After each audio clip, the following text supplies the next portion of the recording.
তো 3 নম্বর অস্থায়ী জাহান্নামী হওয়ার কারণ হচ্ছে যে কোনো ফরজ ওয়াজিব পরিত্যাগ করা।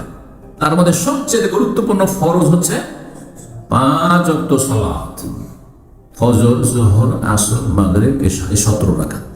যদি কেউ ছাড়ে তাহলে জাহান্নামে যেতে হবে, দলিল কোরআনে কারীমে রয়েছে আর হাদিসও রয়েছে। আল্লাহ বলছেন সূরা মারইয়ামের আয়াত নম্বর 59, ফাখালাফা মিন বাদিহিম খালফুন, ভালো মানুষদের পরে এমন একটি অবাঞ্ছিত জাতি আসলো বা আসবে, আদাউস সালাহ, যারা সালাতকে বিনষ্ট করবে, ওয়াত্তাবু শাহওয়াত, তারা কুপ্রবৃত্তির অনুসরণ করবে, মনের পূজা করবে, মনের কামনা বাসনার পূজা করবে। মন চাইছে চল নামাজটা পড়ে আসি, গেল। মন চাইছে যে ফজর যাবো না, গেল না, চান পড়বো। মন চাইছে শীতকালে পড়বো, হ্যাঁ রাত লম্বা, গম হয়ে গেছে। আর গ্রীষ্মকালে এই রাত এত ছোট, ফজর পড়বো না, যাবো না, সূর্য উঠিয়ে দিল। অত্যাবহ কুপ্রবৃত্তির অনুসরণ করলো, সালাত নষ্ট করলো আর মনের পূজা করলো। কখনো 5 ওয়াক্ত মনের পূজায় 5 ওয়াক্ত করলো, আর কখনো ছাড়লো তো 5ই ছাড়লো না, 2 ছাড়লো, 3 ছাড়লো, ইচ্ছা মতো, আমার মর্জি মোতাবেক নামাজ পড়ি। যদি এমনটা হয় তাহলে তারা হচ্ছে মনের পূজারী। ফাসাউফা ইয়ালকাউনা গাইয়া, শীঘ্রই তারা গাই নামক জাহান্নামের সম্মুখীন হবে। গাইটি জাহান্নামের নাম, জাহান্নামের একটি স্তরের নাম। মুফাসসিরিন বলেছেন ফাসাউফা ইয়ালকাউনা গাইয়া। রব্বুল আলামিন সূরাতুল মুদ্দাসির 40 থেকে 43 এ বলছেন ফি জান্নাতি ইয়াতাসাআলুনা আনিল মুজরিমিন, জান্নাতীরা চলে গেছে আর ওদের গ্রামে বা বন্ধু মহলের আত্মীয় স্বজনের অনেককে জান্নাতে খুঁজে পায় না। বন্ধু বান্ধব স্কুল কলেজের বন্ধু ছিল, এরা মাদ্রাসার বন্ধু ছিল, তো এরা প্রবাসী, আমাদের সাথে একই কোম্পানিতে বা দাম্মা মেয়েদেরকে দেখেছি। হ্যাঁ, কোথায় এরা? ভাই না কেন এদেরকে খুঁজে জিজ্ঞাসা করে, এত সামনে একে অপরকে জিজ্ঞাসা করবে আনিল মুজরিমিন, ওই সব পাপিষ্ঠদের সম্পর্কে, অপরাধীদের সম্পর্কে। আল্লাহ বলবেন ঠিক আছে, খোঁজ নেওয়ার জন্য যোগাযোগ করিয়ে দিচ্ছে। আনিল মুজরিমিন, ওই সব পাপীদেরকে জিজ্ঞাসা করবে, জাহান্নামীদেরকে, মা সালাকাকুম ফি সাকার, কি ব্যাপার? একই গ্রামের মানুষ, হ্যাঁ, একই মায়ের পেট থেকে, হ্যাঁ, মায়ের পেটের ভাই বোন, আত্মীয় স্বজন, পরিচিত মানুষ, বন্ধু মহল, একই জায়গায় চাকরি করেছি। মা সালাকাকুম ফি সাকার, সাকার একটি জাহান্নামের নাম। জাহান্নামের যে আলোচনা করে শুরুতে বলেছি, সেই জাহান্নামের নাম বলি। সাকারে কিসে নিয়ে গেল? কোন আমল, কোন পাপের কারণে জাহান্নামে তোমরা গেলে? 1 নম্বর উত্তর, প্রথম উত্তর হচ্ছে কালু, তারা বললাম না মিনাল মুসাল্লি, আমরা কি ছিলাম না? মুসল্লি ছিলাম না, মুসলিম নয়, কি বলেন? মুসল্লি ছিলাম না, মানে নামাজ পড়তাম না। মুসল্লি কাকে বলে? আধা নামাজি মুসল্লি বলে? তাহলে বোঝালে পাকা নামাজি। 5 ওয়াক্ত নামাজ পড়লে মুসল্লি বলা হয়। 5 ওয়াক্ত যে নামাজি সে জান্নাতে যাবে, আর যারা মুসল্লি নয়, আধা নামাজি, তারা জান্নাতে যেতে পারবে। জাহান্নামের শাস্তি ভোগ করতে হবে, তারপরে আল্লাহ ভালো জানে। যদি মাসলাটি ইখতিলাফি, সেই জন্য ধরে নেন যে যারা মাঝে মাঝে পড়ে, মাঝে মাঝে ছাড়ে, তারা বড় কাফের না ছোট কাফের? এই ক্ষেত্রে অধিকাংশ বলছেন যে সে বড় কাফের নয়, বড় অপরাধী, বড় ফাঁসি, কিন্তু বড় কাফের নয়। কিন্তু টোটালি যারা পড়েনি, 5 ওয়াক্ত 1 ওয়াক্ত পড়ে না, ওটা 70 চলে গেল, পড়ে না, শুধু রমজানই মুসলমান, রমজানে পড়েছে, আর 1 মাস পড়ে না, এই ক্ষেত্রে সঠিক মত হচ্ছে যে তার বড় কাফের। আল্লাহ হিদায়াত দান করুন, মুসলিম জাতিকে সঠিক বুঝ দান করুন, বেনামাজিদেরকে আল্লাহ হিদায়াত করুন, তাদের কারণে আল্লাহর আযাব আছে, বিভিন্ন আযাব, দুর্যোগ। 4 নম্বর জাহান্নামে যাওয়ার কারণ, অস্থায়ী জাহান্নামী হওয়ার কারণ হচ্ছে সুদ খাওয়া। সুদ খাওয়া, সুদ করে জাহান্নামে যাবে, এই মর্মে কোরআনে কারীমে আয়াত রয়েছে এবং রাসূলুল্লাহ সাল্লাল্লাহু আলাইহি ওয়াসাল্লাম হাদিস রয়েছে। সময়ের স্বল্পতার জন্য সবগুলি হয়তো আমরা পেশ করতে পারবো না। আল্লাহ রাব্বুল আলামিন যাদের কাছে আল্লাহর উপদেশ পৌঁছে গেছে যে সুদ হারাম, শতকো সাবধান আল্লাহ করে দিয়েছেন, এবং চিরস্থায়ী জাহান্নামে, আল্লাহ খালিদুন বলেছেন, চিরস্থায়ী, তার সে তো কাফের নাই, তবে হালাল যদি মনে করে যে সুদ হালাল। যেমন অনেকে আজকাল যারা সেকুলার মাইন্ডের, তারা বলে যে ইসলাম এখানে আছে, আর কোথায় মসজিদ আছে, জানতেন আপনি ধর্মকর্ম করবেন, ধর্মশালায়, ব্যাস, অর্থনীতির সাথে কিছু ইসলাম সম্পর্ক। এই কথা কিন্তু আমি বড় বড় MA পাস হেডমাস্টার হাই স্কুলে তাদের কাছ থেকে শুনেছি।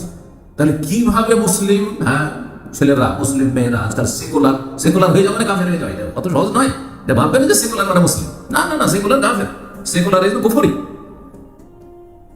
ধর্ম অর্থনীতিতে নেই, ধর্ম রাষ্ট্রনীতিতে নেই, ধর্ম সমাজে থাকবে না, সমাজ বিভিন্ন পাপে জড়িয়ে থাকবে, এগুলো সামাজিক অনুষ্ঠান, বিবাহ শাদী, সামাজিক বিষয়, সেখানেও ইসলামের কোন বিধিবিধান প্রযোজ্য নেই।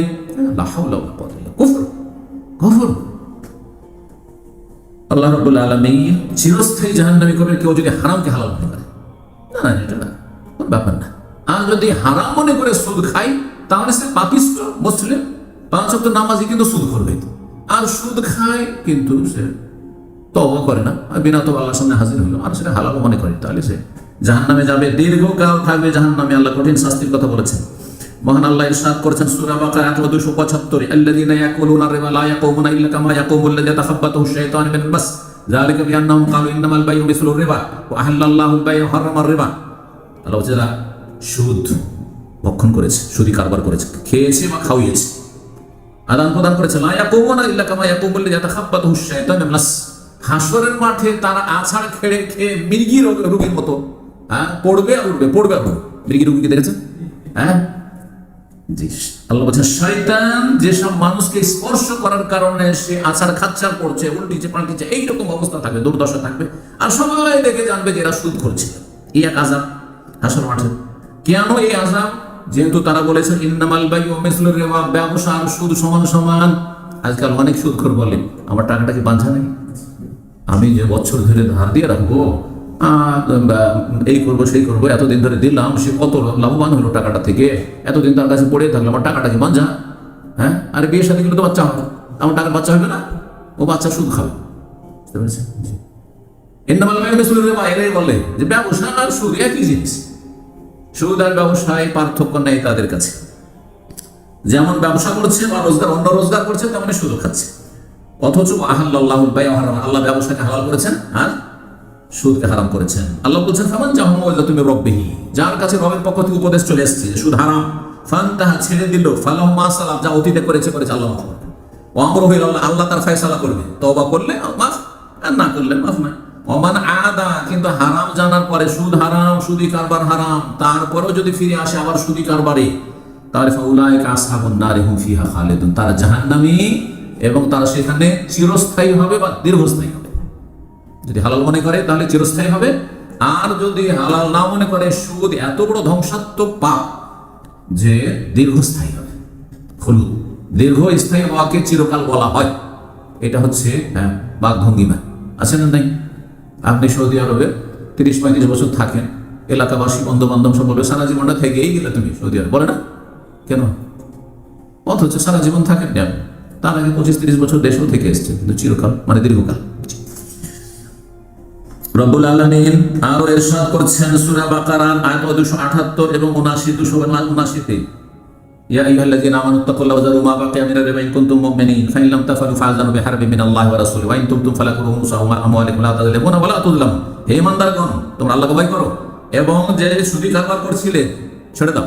আপন অবস্থা জানতে পেরেছেন যে সুদ হারাম, এতদিন জানছিলেন না, যত সুদের উপরে বন্ধকের জমি বা সুদী কারবারে লেগে আছে, যাকে টাকা ধার রেখেছেন আসল টাকাটা ফিরিয়ে নেন, আসল টাকা ফিরিয়ে নেন। আর বাজার সুদ নেবো না ভাই, হারাম, সুদ নেবো না, এতদিন জানতাম না বা এতদিন আমি বুঝিনি, এখন আমার ইমানে নাড়া দিয়েছে, আমি এই কাজ করবো না।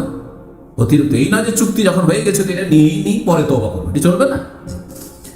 তারপরে আল্লাহ বলছেন যদি মুমিন মুসলিম হও তাহলে এটা করো, যে সুদ নেবে না কিন্তু ছেড়ে দাও। ফাইন লাম তাফআলু, যদি না করো না, সুদী কারবার ছাড়বো না, ফাআযানু বিহারবিন মিনাল্লাহি ওয়া রাসূলিহি, তাহলে আল্লাহ এবং তার রাসূলের পক্ষ থেকে যুদ্ধের ঘোষণা শুনে না। আল্লাহর যুদ্ধ আর রাসূলের যুদ্ধ, তাফসীরকার বলছেন আল্লাহর যুদ্ধ যে দুনিয়াতে বিভিন্ন আযাব শাস্তি বাড়া মুসিবত, মানসিক, শারীরিক, পারিবারিক, রাষ্ট্রীয়, সামাজিক সমস্ত রকমের যে অশান্তিগুলি, এগুলি সুদী সিস্টেমের কারণে এবং বিভিন্ন পাপের কারণে। তার মধ্যে একটি হচ্ছে ধ্বংসাত্মক পাপ, হচ্ছে শুধু সুদের কারণে নয়, বিভিন্ন পাপের কারণে। আর আখিরাতে আল্লাহর যুদ্ধের ঘোষণা মানে জাহান্নাম। আল্লাহ যুদ্ধের ঘোষণা করে শুধু দুনিয়াতে তো নয়, দুনিয়াতে আর আখিরাতে। তো আখিরাতে আল্লাহর যুদ্ধের ব্যাখ্যা কি? যে জাহান্নামে আল্লাহ ঢুকিয়েছে, ব্যাস যুদ্ধ শেষ, আল্লাহ যুদ্ধ শেষ। আর রাসূলের যুদ্ধ, আল্লাহ রাসূলের পক্ষ থেকে যুদ্ধের ঘোষণা করে রাসূলুল্লাহ সাল্লাল্লাহু আলাইহি ওয়াসাল্লাম যদি দুনিয়াতে থাকতেন, আর যদি এরকম সুদখোর থাকতো আর সুদ ছাড়তে চাই না, তাহলে তিনি যেমন বদর ওহুদ খন্দক করেছেন তেমনই জিহাদ তাদের বিরুদ্ধে করতেন। এটি আল্লাহর নির্দেশ, জিহাদ করা ফরজ তাদের সুদখোরদের বিরুদ্ধে। খলিফাতুল মুসলিমিন যদি ইমামুল মুসলিমিন হয়, খলিফা রাশিদদের অনুসারী যদি খলিফা রাশিদদের, তাহলে সুদখোর যারা সুদী কারবার ছাড়তে চায় তাদের বিরুদ্ধে যুদ্ধের ঘোষণা। জি, এটা হচ্ছে ইসলাম। নবী সাল্লাল্লাহু আলাইহি ওয়াসাল্লাম স্বপ্ন যোগে অনেক জাহান্নাম এবং জান্নাতের দৃশ্য দেখেছেন। একটি লম্বা হাদিস সহিহ বুখারী রয়েছে।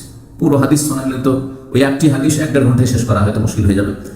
একটা অংশ শুধু একটা দৃশ্য নবী সাল্লাল্লাহু আলাইহি ওয়াসাল্লাম দেখছেন যে একজন লোক রক্তের নদীতে হাবুডুবু করছে, আর তারপরে সে কিনারা আসার চেষ্টা করছে, যেমন কিনারায় তটে লাগার চেষ্টা করছে, তেমন বড় পাথর দিয়ে তার মুখে কি করা হচ্ছে, মারা হচ্ছে।